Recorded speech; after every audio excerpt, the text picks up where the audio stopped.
Welcome to my YouTube channel. In today's video, I'll be teaching us how to make this stylish net cut together sleeve with our stylish side gathers at the downside. And also in the course of this video, I'll be teaching us how to achieve this palazzo trouser.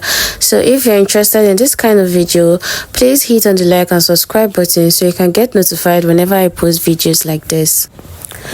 So to achieve this net top, I went ahead to cut out 1 yard and 10 inches, just like that. And then I already went out to get my front and my back piece. I just cut it into two equal parts and I placed them together like that. So the next thing I'm going to do is to take my shoulder to nipple point, which in my case is 11 inches. I'm going to mark it out like that.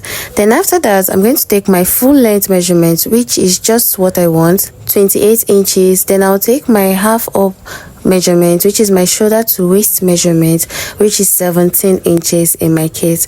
I won't be making use of my under bust measurement because I won't be doing much of the shaping here. It's just going to be a straight cut. So what I need is my shoulder to waist and my full length. So next up, I'm going to take my shoulder to shoulder measurement like that. I'm going to divide this into two. In my own case, mine is 16 inches, so I'm going to divide it into two and I'm going to get 8 inches like that. After marking it out, I'm going to add extra 12 inches allowance to it for my cut together sleeve. It all depends on the length you want. So just like you see, mine is actually short, so I used 11 inches allowance. I'm going to be adding an Ankara there to make it 12 inches. So I'm going to come down by 1 inch for my shoulder slope because it's the cut together sleeve. After that, I'm going to get my neck width, which is 3.5 inches standard, and then my neck depth, which is also 3.5 inches for what I want. Then I'm going to use a curved rule to connect it like that. After that, I'll be using a straight ruler to connect from the neck width to my shoulder slope like that. Then I'm going to measure what I have from the top to my nipple point and mark it out just to get a straight line. Just watch what I'm doing and you're going to understand. Then at that bust point, I'm going to measure out my bust round and mark it out. Then I'm going to add about 4 inches allowance to it for ease. Then at my shoulder to waist point, I'm also going to mark out my waist round measurement, and I'm going to add 4 inches extra allowance for ease too. Then at the full length measurement, I'm going to mark out my hip measurement plus 4 inches allowance like that. After doing this, I'm going to get my ruler to connect the line just the way I'm doing.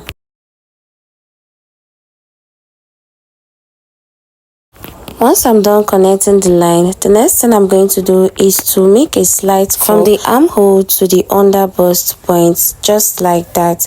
I don't know if you understand. Once I'm done, I'm going to go over to the neck point. From the neck depth, I'm going to come down by 5 inches for ease so that we can be able to wear this top because there won't be a zipper at the back. So we're going to come down by 5 inches or 4 inches depending on you. But before I do that, I'm going to take my back measurement just like that. I came down by 1 inch and I connected the points like that. Then I went ahead to cut it out. At this point, we're cutting both the front and the back piece. After cutting it out, I'm going to go ahead to separate the front from the back piece. Then you remember the 5 inches I spoke about? Then I'm just going to come down from my neck depth and take that 5 inches like that, and I'm going to cut it out. So for my neck flap, I'm going to go ahead to get a piece of fabric like that. I'm just going to measure it out so that you can have an idea of what I took. So I took about 14 inches by 9 inches.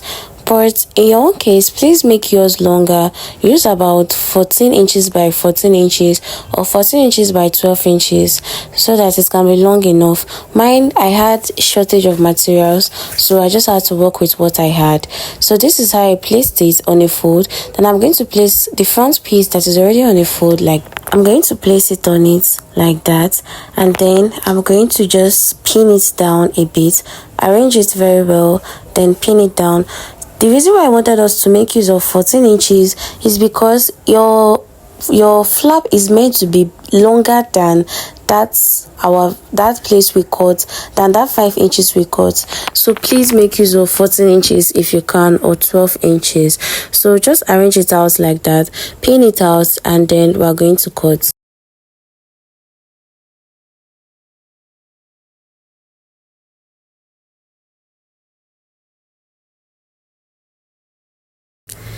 So this is what we have now that we are done. At this point, we're going to be very careful. We're going to place it on the main fabric like that, and we're going to place it right side facing the right side. Because this fabric, the right and the wrong side looks alike, we are going to be very careful at this point. I think for mine, I didn't get it at first. I had to loosen it and do it again. So please be very careful so you don't make a mistake. Then we're going to stitch it down like that. Just follow what I'm doing and you will get it right.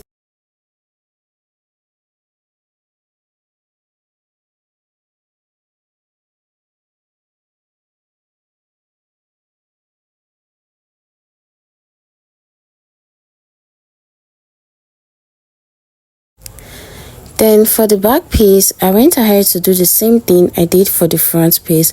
I took a piece of fabric like that and I placed it on a fold. After placing it on a fold, I placed my material on it, wrong side facing the wrong side actually. Just watch what I'm doing and then you are going to get it right. After placing the two fabrics together, I went ahead to pin it down and then cut. After cutting, you can decide to open it up and give yours a slight curve like that. Then the same thing we did for the front, we're going to do the same thing at the back.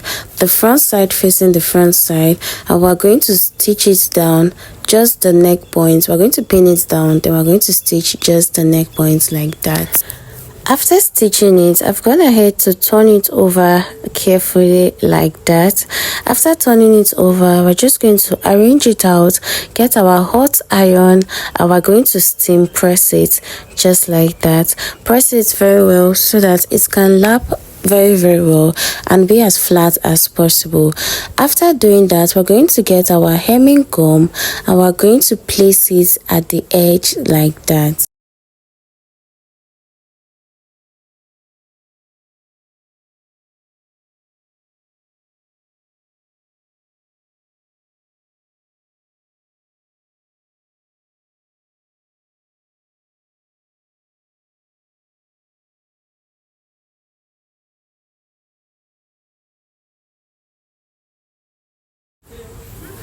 I went ahead to do the same thing for my back side.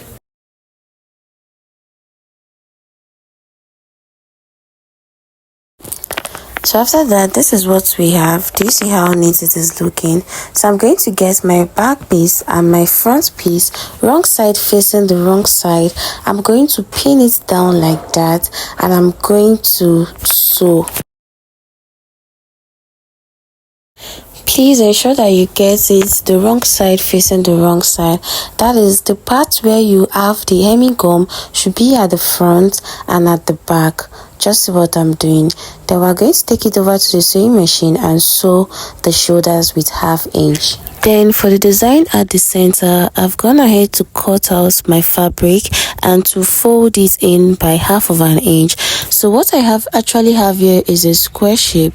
So both sides are equal. What I have here is 10 inches by 10 inches. So I already went ahead to use 1/2 inch to fold both sides. Then for the strap design at the sleeve edge, I went ahead to cut out 3.5 inches. 3.5 inches. I folded the edge by 1/2 inch, then folded it again. Do you see what I'm talking about? I went ahead to measure my sleeve round in order to ensure that I have the accurate measurements for my sleeve strap. Then I went ahead to place it there like that. Just take note of the way I'm going to place the sleeve, the net inside of what's my strap. Then I'm going to place it like that and I'm going to sew carefully. So after fixing the shoulders like as instructed earlier, I'm going to go ahead to place my design in front like that. So this design placement actually depends on your customer, and in my own case mine wanted a kite shape and she wanted it to start from the opening like that. So I went ahead to place my hemming gum on it like that, just so that it can be firm, and then I went ahead to iron it out. After doing that, I'm going to sew it round so that it won't pull out with time. This is what it looks like after going ahead to sew it out. Do you see how neat it's looking? Also, I went ahead to sew out the strap like that neatly, and then I went ahead to cut out the edges like this. I didn't have to fix the edge to fold it because it's a net, so I just had to follow the pattern. The next thing I'm going to do is to join it together and to sew with 1 inch downwards like that. So after sewing it down, the last thing I'm going to do is to get this strap which can fold like this. So I'm going to take you through the process. So from the lower part where we sewed by 1 inch, we're going to measure out about 9 inches. It all depends on you. You can take 8 inches or 10 inches, but for my own case I'll be taking 9 inches, and I'm going to mark that point and cut it out. Please be careful not to cut out where you already sewed. We're just going to cut it to separate it because we're going to fold that edge, so please be very careful at this point. So we're just going to open that up like that, and we're going to spread it right. Then we're going to get our 2 straps which we've already sewn. Then we're going to fix it over like that. To get this strap, we just used 1 inch and we folded it down. So we're going to place it on it like that. After which we're going to sew it down like that. Then after making that firm, we're going to fold it a little bit. Be careful so you don't stitch on the rope itself, and we're going to stitch it down. So this is what we have, and this brings us to the end of this tutorial for now. Please, if you're yet to subscribe to this channel, please do so you can get notified whenever I drop videos like this.